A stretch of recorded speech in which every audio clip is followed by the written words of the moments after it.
अफसोस, पृथ्वी वीरों से खाली हो चुकी है। क्षत्रियों का प्राय अंत ही हो गया है। अन्यथा यह मामूली सी कमान जिसके लिए सारा क्षत्रिय मंडल हैरान है, अब तो क्षत्रिय केवल इस योग्य रह गए हैं कि इन्हें नुमाइश में दिखावे के तौर पे बैठाया जाए और अपनी जगह से ना हिलाया जाए। इनसे बहादुरी की आशा करना बिल्कुल बेसूद है, क्योंकि बल और वीरता इनसे कोसों दूर है। यदि मैं पहले से जानता तो हर किस स्वयंवर का इरादा ना ठानता, मगर अब क्या हो सकता है। जो प्रण कर चुका उसे निभाना पड़ेगा, अर्थात पुत्री सीता को तमाम उम्र घर में बिठाना पड़ेगा। इन कायरों के गले मरने से तो इसका कुंवारा रहना ही उत्तम होगा। प्रकट हो गई है वीरता इस वीर मंडल की, ना जिसमें नाम को जल है गरज कैसे बादल की। किया था जो कभी मैंने वचन, प्रण हो चुका पूरा, चलो अब अपने घर जाओ, प्रण हो चुका पूरा। ऐ देश देश के राजागण, हम किसे कहें बलशाली है, ये ज्ञात हुआ है आज हमें पृथ्वी वीरों से खाली है। यदि प्रथम विचार किया होता तो ऐसी बेबसी नहीं होती, ना ऐसा हम कठिन प्रण करते, ना ऐसी हंसी होती।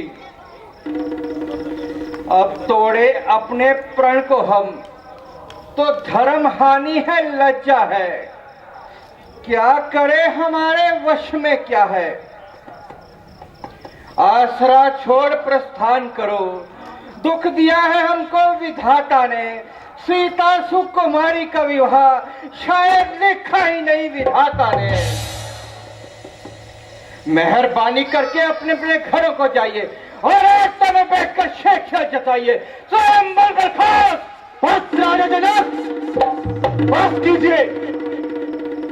है अदब गुरु और भ्राता का, इधर शरीर बुरा जाता। भ्राता जी अब क्षमा करे, हमसे रहा नहीं जाता। सच्चे योद्धा, सच्चे क्षत्रिय अपमान नहीं सह सकते हैं। जिनमें सुनने की ताव नहीं, वो चुप कैसे रह सकते हैं। रघुवीर राम जी के होते अनुचित बाली कह डालिए। ये शब्द हृदय में चुपते कि पृथ्वी वीरों से खाली है। मेरा विचार तो ऐसा है, अनहोनी कभी ना होगी। जिस दिन पृथ्वी पर भगवान ना होंगे उस दिन पृथ्वी कभी ना होगी। यदि होती भाई की आज्ञा तो खून की नदियां बहाता है। रघुवंशी कुल का एक जोर है, राजन तुम्हें दिखलाता मैं।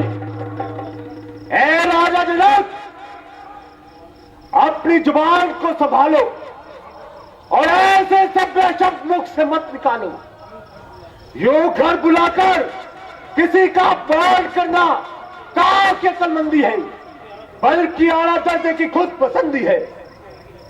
सबको एक ही लकड़ी से हाँकना सख्त नादानी है, और यह तुम्हारी अजीब हमादानी है। यदि कुछ राजाओं ने धनुष का चिल्लाना चढ़ाया तो आपने सभी को कायर ठहराया। ना सोचते हो, ना विचारते हो, जो दिल में आता है मुख से निकालते हो। इस बदतमीजी का मजा तो मैं अभी चुका देता और क्षण भर में खून की नदियां बहा देता। किंतु अफसोस, भाई की आज्ञा ना मिलने के कारण लक्ष्मण मजबूर है। अन्यथा तुम्हारी क्या मजाल जो ऐसे शब्द मुख से निकालो और हरेक को मुंह में डालो। जब तक सूर्यवंशी खानदान का एक एक बच्चा बहाल है, क्षत्रिय वंश पर धब्बा लगाने की किसकी मजाल है। खैर, जो हुआ सो हुआ। अब आइंदा से जुबान को लगाम दो और मुंह संभाल कर कलाम दो, वरना खड़ी में खड़ियाल होगा और ये सारा स्वयंवर बहादुर के रक्त से लाल होगा। धनुष, पौधा धनुष, कुछ भी नहीं है वीर के आगे। उड़ा दो पर्वतों को ज्वाल मेरे तीर के आगे।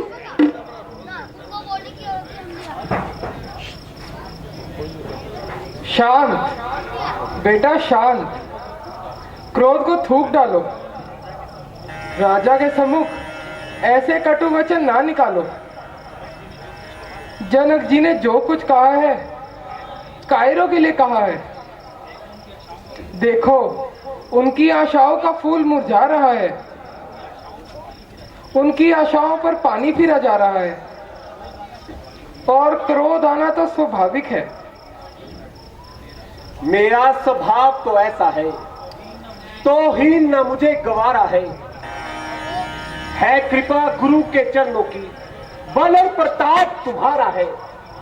अभिमान त्याग कर कहता हूं, कर हुक्म आपका पाऊं मैं। ये सलाह करा धनुष तो क्या सारा बर्बाद हिलाऊं मैं।